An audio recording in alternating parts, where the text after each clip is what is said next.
So I'm thinking, maybe it's my duty to buy that and compare it with the cheap one.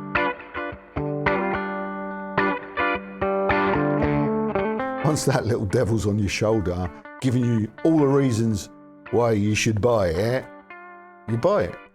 So I bought it. And what we're going to do is we're going to compare these two guitars. We're going to go through all the specs, what they're made out of, how they're made. It's not all plain sailing from here. It's not all plain sailing because sadly, this one arrived with a very badly busted headstock.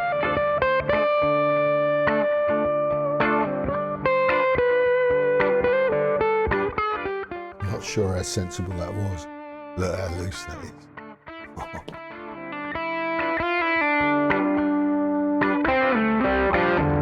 Shall I just tune it up and have a go?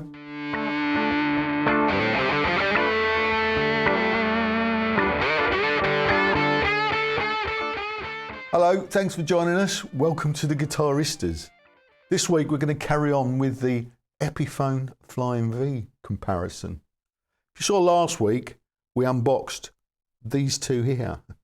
They are this one, which is the inspired by Gibson Epiphone Flying V. I'm going to call this the standard version or the poor man's version. It's a great guitar. It retails at $649 on Epiphone's website. And then we've got this one here. The relatively new release, highfalutin, inspired by Gibson Custom Shop. Korina, 58 Korina Flying V. Korina body, some other stuff, very expensive. $1,299 on Epiphone's website. So, look, a week ago, I had no intention of buying either of these. I definitely wasn't going to get the Korina Flying V. Too expensive. I made a film about a month ago when these were released, in fact, about the Explorer. So you probably know Epiphone released this custom shop collaboration of the 58 Explorer and Flying V. I tried to get an Explorer. I moaned about the price, but I tried to get one. And that all went wrong and I didn't end up getting one. I'll put the link in the description box so you can check out that. Following that malarkey, for want of a better word, I thought, no, sod it, I'm not gonna get one. It's too expensive anyway. I like stuff like this. And then, so I've got a bee in my bonnet about it. And last week, I'm looking at guitar porn, and I come across this one on I think it was on the Coda Music website. And it's discounted. It's £489. So that was all it took. And it, obviously I needed a justification, didn't I? So I'm thinking, oh, I know, I'll get that. I'll review it and I'll be able to say how great it is and how you don't need to spend any more than that on a Epiphone Flying V. So, on the assumption that it is any good. Epiphone inspired by Gibsons normally are. So I thought, yeah, I'll get that. So yeah, there you go. I bought it. And then, so then what happened, I'm starting to do a little bit more research on these in preparation for making this film. Fully expecting them all to be out of stock. And I found this one on Guitar website. So I'm thinking, maybe it's my duty to buy that and compare it with the cheap one. But I talked myself out of it. I've got to stand my ground. It's too much money for an Epiphone.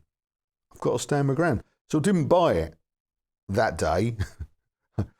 The following morning, I think this was last Saturday morning or Friday morning, it was still for sale. And once that little devil's on your shoulder, giving you all the reasons why you should buy it, you buy it. So I bought it. And here it is. Now, last week I unboxed it, so both of them. So if you saw that, you will know that it's not all plain sailing from here. It's not all plain sailing because sadly, this one arrived with a very badly busted headstock.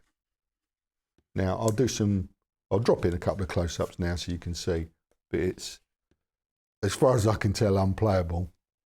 And at this point, the guitar's going back. So whilst I'd planned a full deep dive comparison of these two today, it's going to fall a little short because I can't, this is going back, so I can't try and play. Well, I can't try and tune it up, really, can I, with a badly busted headstock. So I won't, as far as I can tell, I won't be playing the Korina one today. But I will be looking at all the other specs. So all that waffles over. That's the backstory. Here we are now. What we're going to do is we're going to compare these two guitars. We're going to go through all the specs, what they're made out of, how they're made, and we're going to do all the measurements. We're going to look at the pickup readings, the neck profiles and measurements, and we'll get as deep into the Korina one as we can. We'll completely take the standard one apart. I might take this apart. I haven't decided yet. If I think I can get away with it, I probably will. So there you go. Long intro. I do talk a lot. I'm pointing because that's somewhere down there is the description box.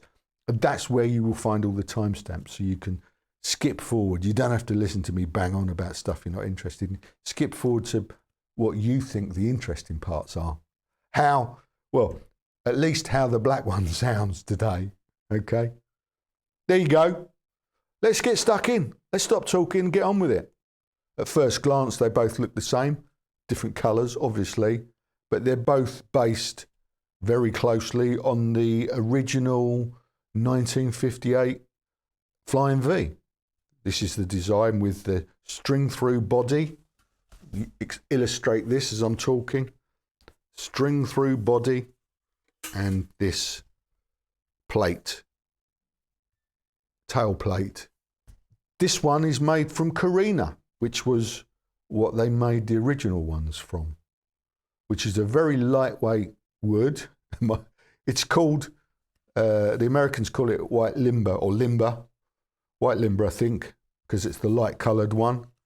It's a very lightweight wood, and it's meant to be it's meant to be very good for making ping pong bats out of it, apparently. Yeah, apparently it gives them more top spin. But it is obviously a very highly regarded tone wood, if you believe in the whole tone wood thing anyway. It's very lightweight. This one here is made from the old standard mahogany. It's no heavyweight, this. I'll weigh them in 1 second. But yeah, mahogany, Flying V, which is what they made, you know, all the later Flying Vs out of from. They reissued it in '67. Oh, I'll show you this one. That's what a '67 Flying V looks like. It's got the tune-o-matic and the stop tailpiece and a different knob layout and a different pick guard and stuff. And that's my 91 Flying V. I'll put a link to the review of this in the description box if you haven't seen it. Korina, mahogany. Let's weigh them both and see how they compare in that respect. So let's start with the expensive one.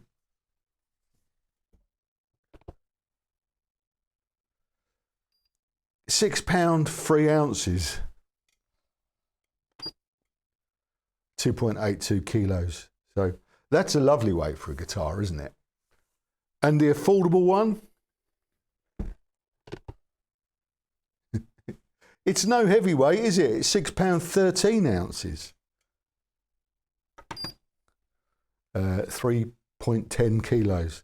So, I mean, again, you know, it's a lovely weight. I'm not complaining about that.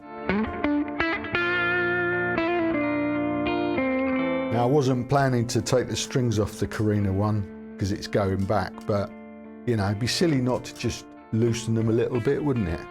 No one will know, will they?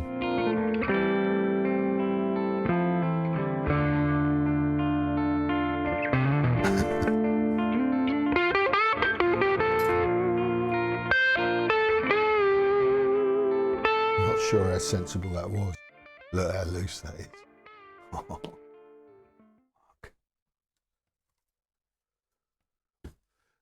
They were actually holding it together. Wow. Actually, hang on.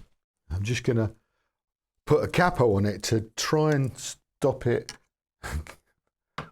falling apart. Again, I don't know if this is a good idea or not, but let's have a go.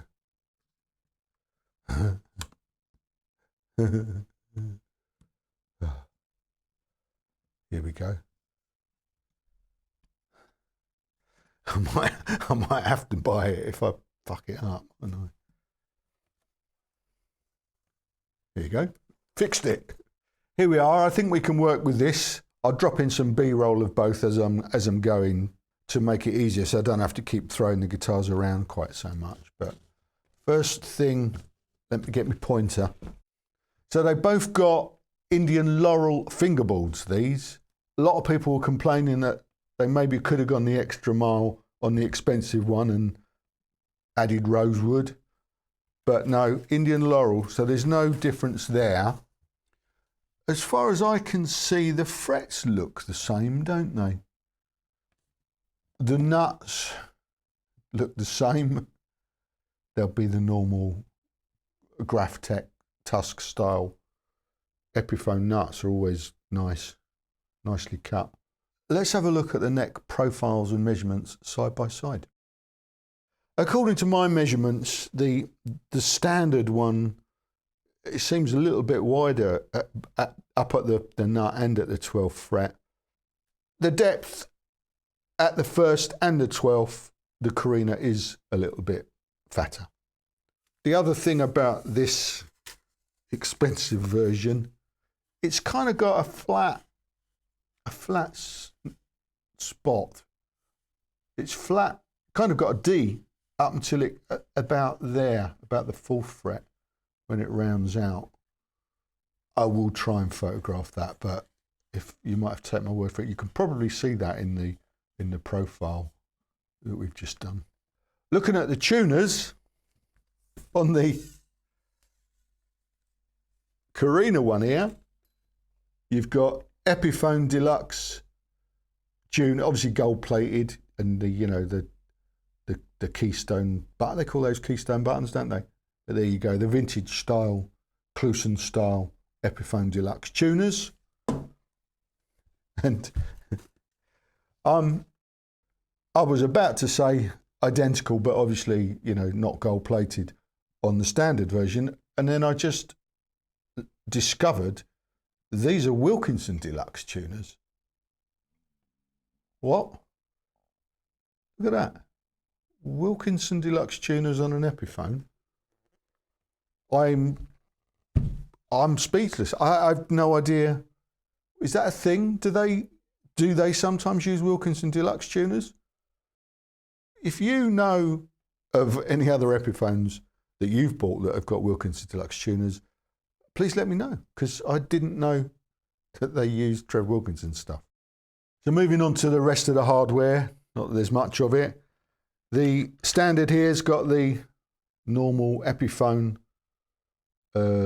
lock tone, or whatever they call it, ABR1 style bridge that weighs 47 grams, which has got the standard Epiphone 6mm posts.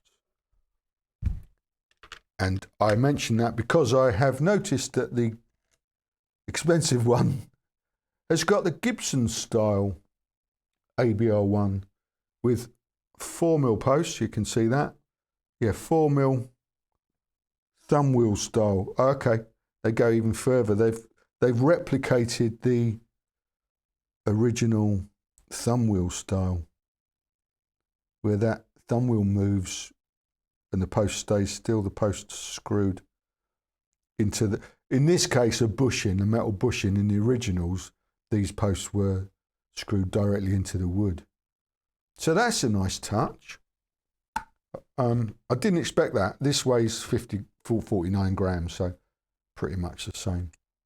But yeah, that's, I didn't expect that. That's a nice little touch. I like that. And then, of course, they've both got this flash plate. I can't say if this is made out of brass or is just gold plated. Thickness looks the same as the standard. However, the fixtures, this has just got little crosshead screws. This has got knobs, little knobs. I'm going to have to do some B-roll of all this so you can see what I'm talking about. But yeah, they've got little raised, they look, I don't know how they do that. They look like rivets or something, but they're probably just metal caps that go on the screws. I don't know.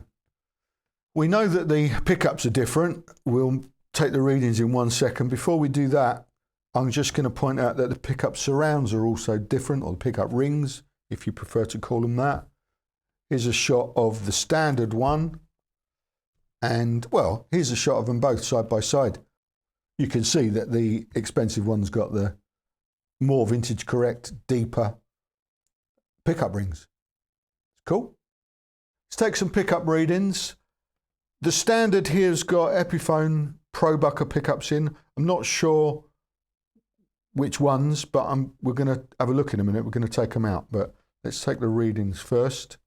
On the bridge, 8.26 kilo ohms, and the inductance is 4.95 henries. The neck,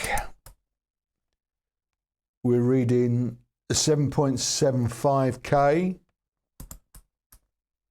and the inductance is 4.37 henries. Quick middle reading, 4k. Over to the expensive one. Now, I think I'm right in saying these are Gibson Burst Buckers. Burst Bucker 2 in the neck, I believe, and a Burst Bucker 3 in the bridge. We might find out if that's right in a minute. Anyway, the bridge reading is 8.13 kilo ohms, and the inductance 4.75 henries. And then over to the neck, 7.92k, 4.49 henries. Put those on the screen together now so you can just compare. There you go, on the screen, they're broadly the same, aren't they? Let's look underneath them.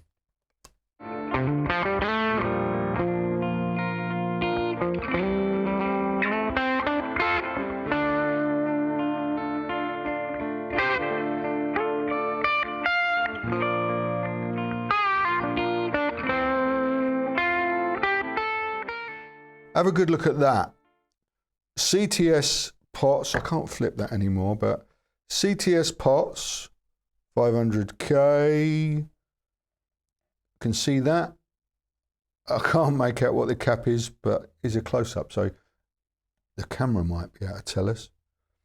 This switch I can see is Epiphone branded.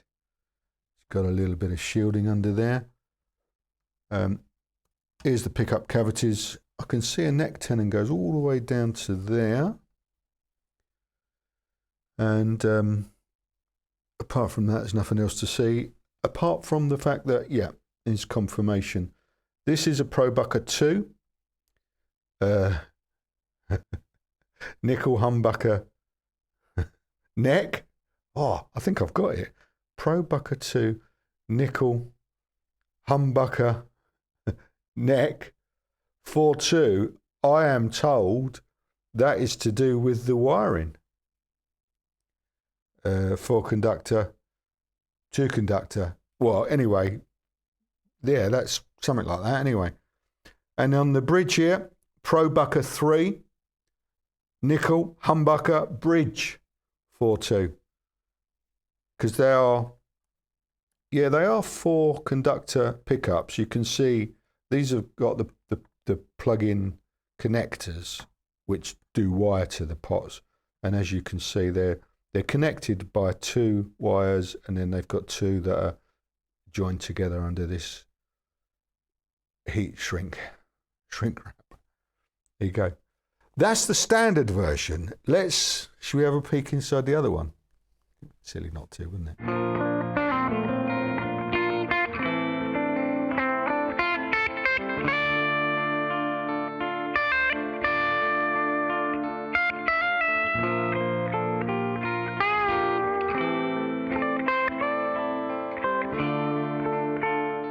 This is what this one looks like. There you go.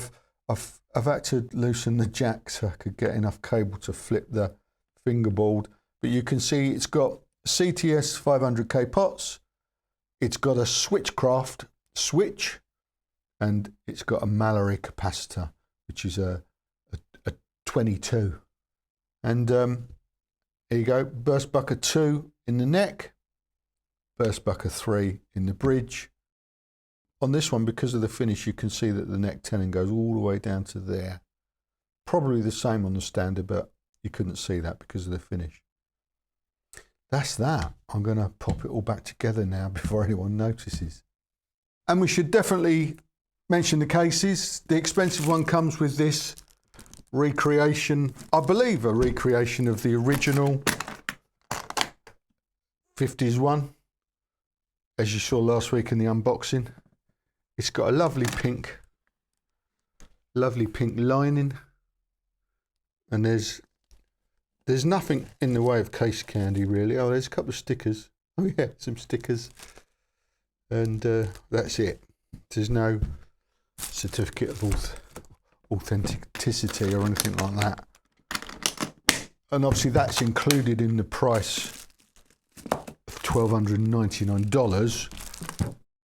Standard one doesn't come with a case, so I bought this for 109 English pounds. So it made the total spend of the guitar and case, let me get this right, £597. Yeah, £597, I think, give or take a quid. And this is, I'll be honest with you, I prefer it. The guitar wasn't broken when it arrived, so that's a plus. And it's got this grey interior. There's nothing in there but a key. And yeah, it's a cool case, that. It's a little bit less cumbersome. It's really nice. I prefer this. There you go. Okay, here we are. Today, I've been playing it in this position rather than the through the legs position. It's a little bit, it's more comfortable on this stool. If you're sitting lower down and stuff, it's comfortable like that. But on the stool, it's a little bit tricky because you kind of got to balance as well. So I chose this way today. This one's got that rubber strip on the bottom, so it does kind of stay there. But as you may have seen, I've been using the strap to keep it in place. I'm just going to take that off now because I'm going to go through my knobs and it's going to whack the mic. So for now, we're just going to try and balance this. Oh, there. Well, there you go. That's unplugged. So it's a thing, isn't it? Right. 3 controls. Volume for the bridge is that one. Volume for the neck is that one, and a tone which covers both. Okay, so this is what the bridge sounds like. No pedals on.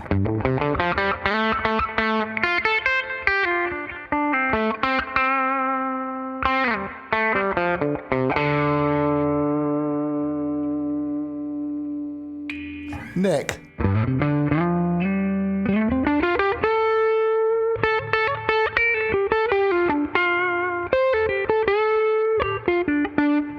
I thought that was quite dark.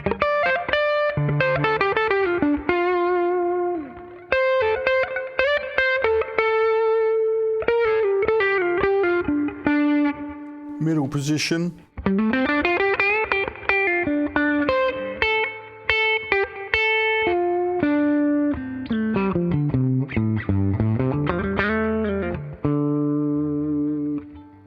Nice.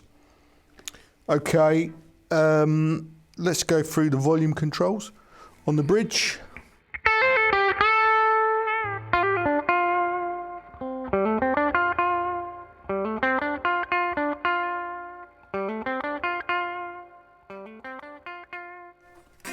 That's really good.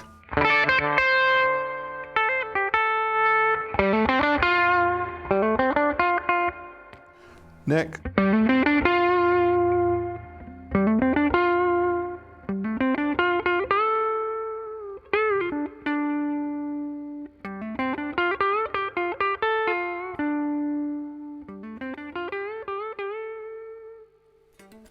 Pretty much works, or they both pretty much work all the way through the range. It's quite unusual. Yeah. Well, it just means they're good. And the tone control on the bridge.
Does the job, doesn't it?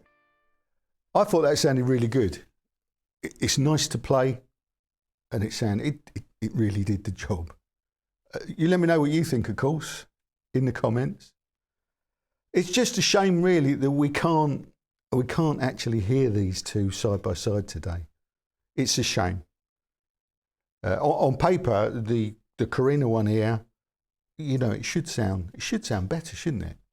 It's got some fancy stuff on it. It's got these Gibson pickups. It's got this Gibson bridge and some other stuff that I've forgotten already. The other thing that I didn't mention earlier, and I should, was what a lovely piece of timber it is. It's a lovely looking piece of Korina Epiphone. John, you were right. Looks great. Oh, until you look at the headstock there. It's a nice thing. Yeah, I mean, that's got to be worth something. It's just a shame that we can't hear them. Perhaps, in fact, an ideal outcome for everyone, because there's going to be two camps here, isn't there? The cynics, like me, I'm a cynic, aren't I, at the moment? I'm thinking it can't possibly sound significantly better to justify an excess of $650, can it? So, you know, if you're in that camp and you're going, you don't need all that stuff, this will do the job. Well, you can imagine that, can't you? You can imagine going, yeah, it's not that much better, is it? If, however, you're in the other camp, you might be lucky enough to own one of these already, or maybe you got one on order, or maybe you aspire to own one.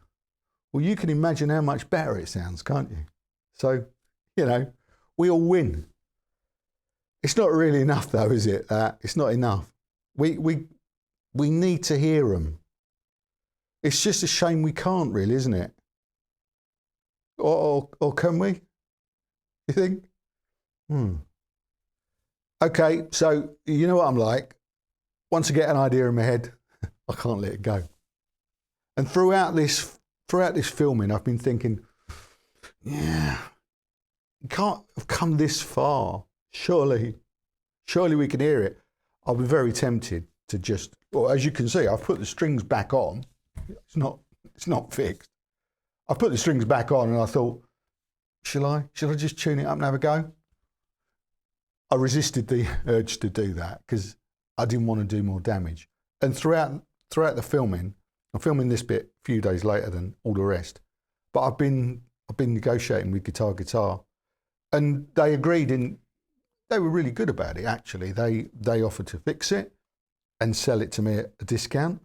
They offered to just refund my money if I returned it. They couldn't send me a replacement because there aren't any more of these expensive Flying Vs in the UK at the moment.